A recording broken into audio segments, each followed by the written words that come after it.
how did you get her to go out with you? Well, she moved in across the hall. And he started to slowly wear me down. So I've actually seen all 12 seasons of The Big Bang Theory twice. I don't think that many people have made it through the entire show, but I have, and I'm here to report my findings. I've always wanted to make a video about The Big Bang Theory, but I never knew what kind of angle I wanted to take it in. Pop Culture Detective already did a couple of videos about The Big Bang Theory and masculinity and misogyny, and I suggest that you watch those. But in this video, I want to talk about the female characters and the tropes that they perpetuate, and how some of them could have been subversive in defter hands. Hey everyone, my name's Cheyenne and I'm an Asian American adoptee and expat living in Brazil. I post new videos about race, feminism, and pop culture every Tuesday and Friday, so if you're into that, please subscribe and ring the bell. So without further ado, let's get into it. So part 1, nerdy women are ugly. Even from the show's first season, we can see that women are generally met with disdain.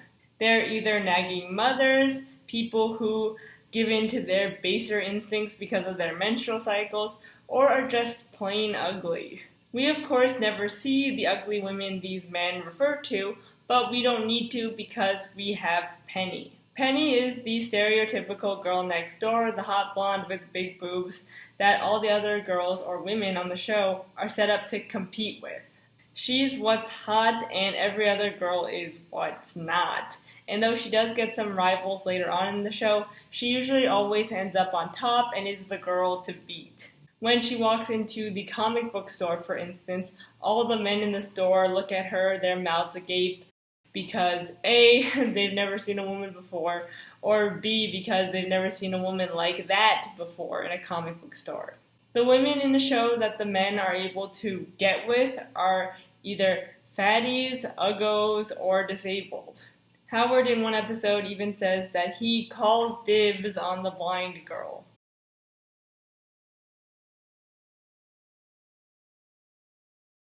Raj gets in bed with a fat girl in one episode, and the joke isn't just that she's a fat girl, but also that Raj seems to enjoy her company. In one of the first episodes, Sheldon remarks that it's been a while since we've seen a woman naked, after which we didn't want to gouge our eyes out. The first ex that we hear of on the show belongs to Leonard, and we hear that she's defected back to North Korea. Women on the show aren't treated very well, but I guess that's not surprising considering that in most sitcoms, women aren't treated very well. But this show seemingly goes out of its way to make fun of women in science and women who are into nerd culture. And for the most part, we never see these other women, we just know that they don't look like Penny. But we do hear of them. For example, the women that I've mentioned previously, and also in a future episode when Raj and Howard talk about how they had a threesome with a fat Sailor Moon cosplayer. We also rarely ever see a woman who is stereotypically beautiful and into nerdy stuff or science, or who is even smart. And that's not to say that showing hot women who are into stereotypically nerdy stuff or science is the answer, but rather that the show missed a huge opportunity to be inclusive to all women who are into niche things and science or STEM. The show seemed to market itself as a show for nerds and had an opportunity to be like, being into STEM is cool, and it doesn't matter if you were bullied in high school or have a lot of allergies or mental illnesses or are fat or disabled. But instead it chose a very different route. The show could have been so inclusive to male nerds and female nerds and GNC nerds, but of course that would be too much to ask for from these writers and producers. Instead, we get a main cast of men whose entire goal in life is to bang a hottie. The show actively works to make nerds look vain with unrealistic expectations because didn't you know all female nerds are ugly? They also make the main cast of men arrogant due to their high intelligence. Thus, they make the audience believe that nerds are people who go around stating facts that no one wants to hear and are trying to feel superior because of their intelligence, when no one really does that. But the show puts in this contrivance so nerds can be taken down a peg. Like, haha, they think they're so smart with their physics, but they don't even know who Radiohead is. Ha, they're so stupid. And it's like, what is Chuck Lorre's problem with nerds? The show then goes out of its way to make the abuse and the bullying that the group faces justified or seem justified because they're arrogant sons of bitches, when in reality, no abuse is ever really justifiable. Yeah, some people are arrogant about their intelligence, but that doesn't mean that they deserve to get their pants ripped off or be shoved into lockers. Scientists. Tell them about our IQ.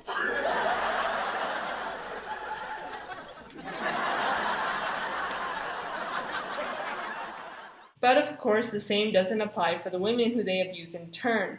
Actually, when the women are hurt on the show by the men, they're usually also the ones made to apologize. When Penny tells Howard to stop being such a creepy asshole, she's made to feel sympathy for him. When she agrees to help Raj and go to a school function with him, he throws sexist remarks at her.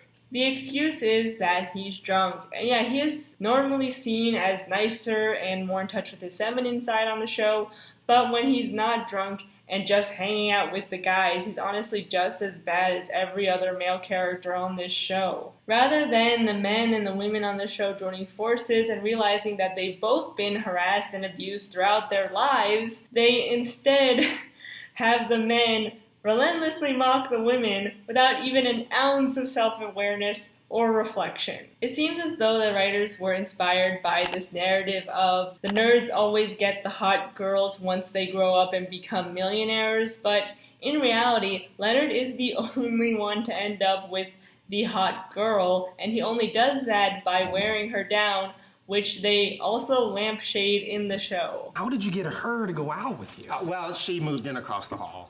And he started to slowly wear me down. In all, like everyone has already pointed out before, The Big Bang Theory is not a show for nerds, but rather for people who already hate nerds and want their biases confirmed. It's for people who want to be told that the kid that they beat up in high school for being a teacher's pet deserved it because he was really just an arrogant, vain, self-centered person, and that women who are into science or who are into niche things are weird, really, because they're either prudes or sex-crazed maniacs. There's no in-between, no nuance, and no inclusion. And it's just so frustrating because this show had the opportunity to be like, nerdy girls who are disabled and fat are cool. And they had the opportunity to give like marginalized people a voice, but instead they go with the already overdone, cliche, and predictable storyline of nerd gets the cheerleader. Yawn. So part 2, character autopsies. So now that we've talked about how women are seen on the show generally, let's do some mini deep dives into individual characters and see what each of them kind of represent. Penny, portrayed by Kaylee Cuoco, who is only 22 in the first season of the show, is a small-town girl from Nebraska who moves to LA in hopes of becoming an actress. She never achieves this dream, however, and instead becomes a waitress at the Cheesecake Factory. She starts out bright-eyed and innocent, but soon we start to see her rougher and more sarcastic side. So she spends most of the show just being mean to the gang because honestly, they're pretty mean to her. Sheldon thinks that she's stupid, annoying, and frivolous, and everyone else, besides Leonard, doesn't really like her that much because they can't get into her pants. Leonard, who is portrayed by Johnny Galecki and is 10 years Cuoco's senior, eventually does get the girl in season 9 after years of will they, won't they. In season 8, Penny gets rid of her dream of trying to become an actress and instead gets a job as a pharmaceutical sales rep, which she's presumably great at because of her good looks and large chest. And it's like, ugh. They do this with Penny all the time, not just with her pharma job, but she constantly gets free things from the guys and tells stories about how she's gotten free things at bars and things like that because of her good looks. And we're supposed to be like, what a slut, as being slutty is kind of part of her character. But in reality, it's actually just sad that women need to get by on their looks, and in turn men, in order to be financially stable and survive. And sometimes the gang even tries to pressure her into putting out because Leonard is paying for her rent, her internet, or letting her use their internet, and is also feeding her. Leonard, of course, says that he expects nothing in return, but he always does get something in return. Sometimes, though, this does make Penny really angry, like she's trying her best and she is eventually trying to pay them back. But whenever she says that she'll get Leonard the money eventually and will pay him back, the gang laughs and says that she doesn't need to or that she never will, and they don't believe her. And it's like this woman can never catch a break. I think Penny kind of suffers from the whole I'm not bad, I'm just drawn that way thing, but it falls flat because she's always made to apologize.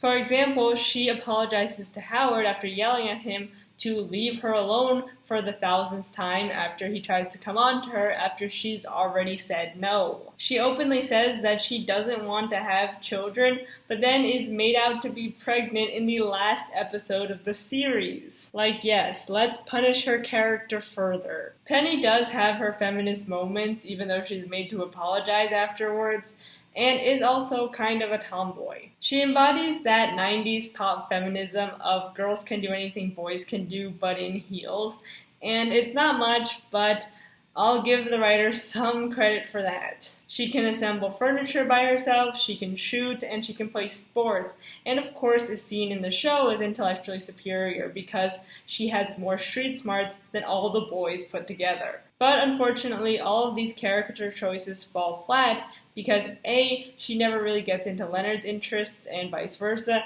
and B, because she's kind of forced to settle down with Leonard because he's kind of like her only option at that point. But honestly, he isn't. You know, in season 8, after she gets her pharma job, she's making bank and could have left him at any time, but she chooses to stay, and it's unrealistic, but they do seem to have kind of forged this bond over the years. I don't know, I at least like that she has a job before she marries him, so she doesn't marry him out of convenience or to stay financially afloat. But the writers, again, always tend to put her in really horrible situations, like when it's revealed that when she first came to Hollywood that she was in this low-budget horror movie called Serial Apist. And of course, again, during the early seasons of the show, they always put her in revealing clothes like short shorts and tank tops to turn the male viewer on. So number 2, Leslie. So Leslie Winkle is one of the first nerdy girls we see. She works at the same university as the guys, and of course is stereotypically unattractive because didn't you know all nerdy women are ugly? She has glasses and isn't very girly, and in fact she's actually very manly and seen as kind of masculine in that she doesn't want a romantic partner, she just wants these kind of one-night hookups. Both Howard and Leonard end up going out with her, and both of them cut it off after realizing that she doesn't want to settle down and instead wants to play the field and likes to be in control of the relationship. She's mainly on the show during the first few seasons, and I do think that her character could have been more interesting if she was put in defter hands. But for the most part, her wanting to be in control of these relationships and wanting these no-strings-attached hookups is played for laughs. Like, haha, Howard's in the girl's position for wanting romance, and Leslie's in the man's position for wanting a booty call. Haha. So, number 3, Priya. One of Leonard's other girlfriends before he settles down with Penny is Raj's sister, Priya. She visits from India a few times and is extremely attractive, and I guess that's to show that Leonard can get hot girls.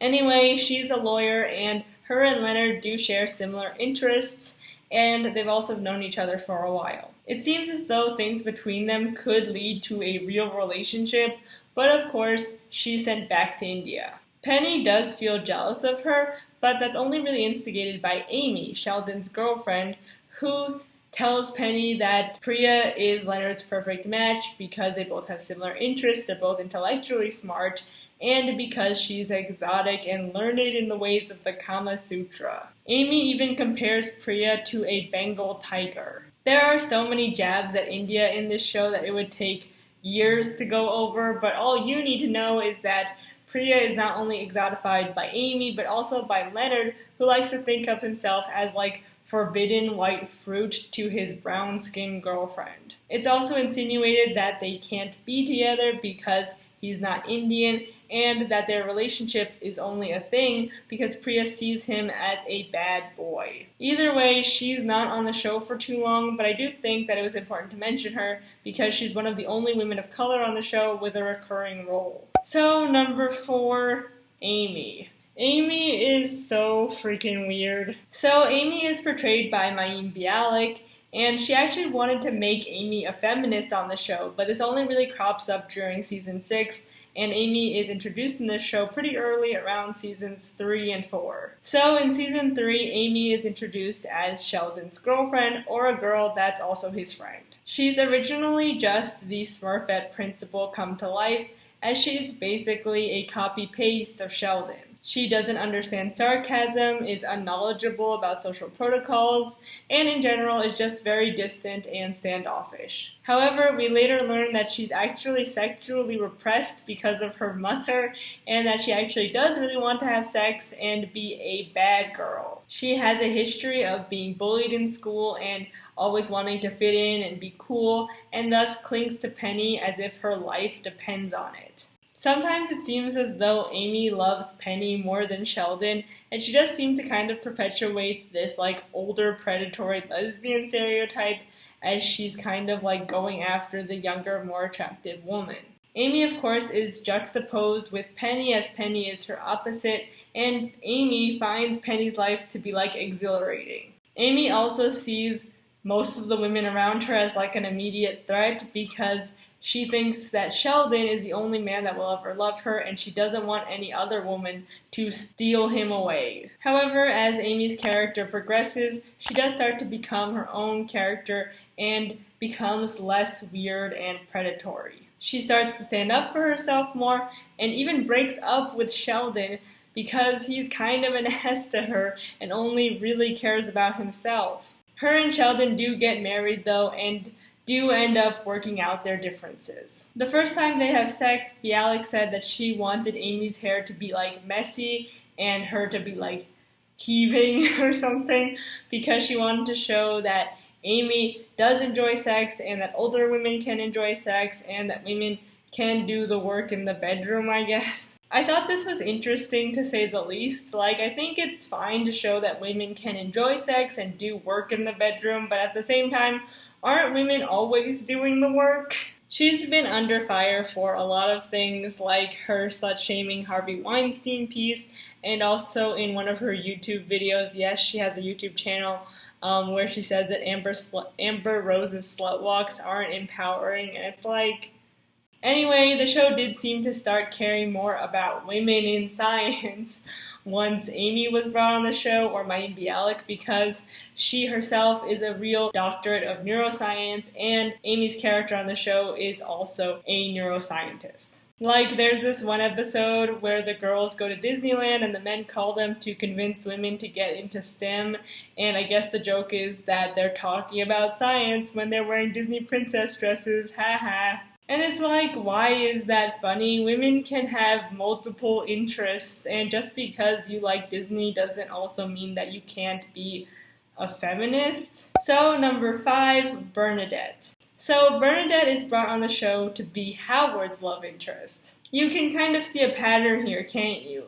Women on this show are only brought on to be love interests or moms. Anyway, she's another woman in science and is a doctor of microbiology. She's the mom of the group, as she kind of sounds like Howard's mom when she's angry, and that turns him on, and also because she had to raise most of her siblings growing up. She's also the first and only woman on the show to give birth twice, even though she doesn't really want to have kids and is more of a career woman, and like I mentioned before, already helped raise her brothers and sisters when she was a kid and teen herself. Though she's a nerd, as she was bullied in school for being short and having a high-pitched voice, she is still closer to the feminine ideal than Amy, as Bernadette is still blonde and stereotypically attractive, and she still appears young even though her and Amy are the same age in real life, like the actors who play them are the same age. And though she's a nerd because she was bullied in school, she's not into like nerdy things like Amy is.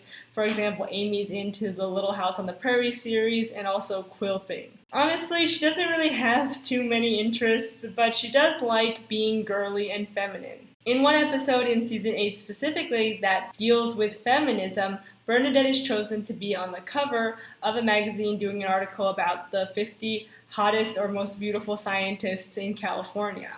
However, the magazine is only featuring female scientists and wants all of them to pose in bikinis. Penny tells her that she should go for it, but Amy, being the angry, ugly feminist, doesn't agree. She tells Bernadette not to do it because women should be appreciated for their minds and not their bodies, and also because male scientists would never be asked to pose in swimsuits. Bernadette then asks why can't she be appreciated for both her mind and her body. Amy says it's because it will reflect badly on all women in science, and it's not just about Bernadette, but what the cover will represent. There's so few women in STEM that what Bernadette does will matter and will reflect on all female scientists. And her choice doesn't exist in a vacuum. The next day, Bernadette is devastated because the magazine has decided to scrap the article, and we later find out that it was because Amy wrote them an angry letter. Bernadette and Amy fight, and of course Bernadette rightfully says that this wasn't Amy's decision to make. But of course Amy didn't know that they were going to cut the article. Bernadette then says that Amy's just jealous and bitter because she wasn't called in for the shoot. Bernadette later apologizes and all is forgiven. However, the magazine never reinstates the article without the bikinis. In all, I think the episode was well-intentioned, but it comes across as kind of odd. Like, the problem is that women aren't appreciated for their minds. And of course, women can be appreciated for both. It's just that one of these things is appreciated generally more than the other. And what I think was a missed opportunity is that the show never brings up the fact that the magazine is only having them pose in bikinis, not only because they only value the woman's body over their mind, but also because they don't think that female scientists' accomplishments can sell on their own. In addition, I do think that it's possible that Amy wasn't chosen because of her looks, since the article was going to be about scientists, but also have them in bikinis, so it is a very real and probable possibility that Amy wasn't chosen because of her looks, which Bernadette does bring up. Rather than going for the jealous bitch angle, I think the women should have band together against the magazine itself for even having this idea in the first place, and they should have reinstated the article with Amy included and without the unnecessary bikinis. The argument isn't really about individual choices or, putting a woman's mind over her body or her body over her mind. It's about selling magazines and what will sell. And I think that should be attacked rather than this kind of more like random argument about appreciating women's accomplishments. I mean, that is part of it, but another part is that the magazine just doesn't think that their magazine will sell if they don't put these women in bikinis, and we should actually talk about why that is and how they're using women to sell sex and to make them money.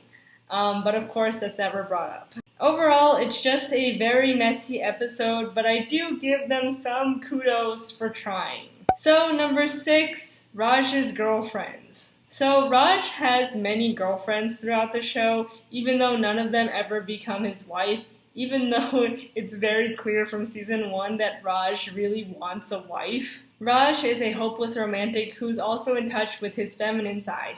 He loves to take care of animals, he takes care of his bodies, and has a skincare routine, and also knows how to cook. But of course, he's the only one in the show to end the series without a girlfriend or a romantic partner, and I wonder why that is. In the last few seasons of the show, he is able to wear his natural hair and even stands up to Howard for being such a racist ass to him, for always mocking him in an Indian accent. But of course, they still remain friends, albeit Howard does need to apologize. They also, of course, set up Raj as gay in a few episodes, and Howard as well. It's all for laughs, of course, and neither of them are actually gay, and actually, there's a lot of no homo in the show as a whole. Anyway, there are some girls who stay around for a few episodes and even a few seasons, and I think some of them are worth mentioning, specifically Emily, Lucy, and Anu. Emily is introduced in season 5, and she's deaf. She only can communicate through ASL, and as Raj doesn't know ASL or ever really try to learn it, Howard needs to be on all of their dates as an interpreter. Their relationship doesn't last, but I do think it's important to mention because it seems as though the writers really did follow up with that whole Raj and Howard are only able to get with disabled girls plot thread.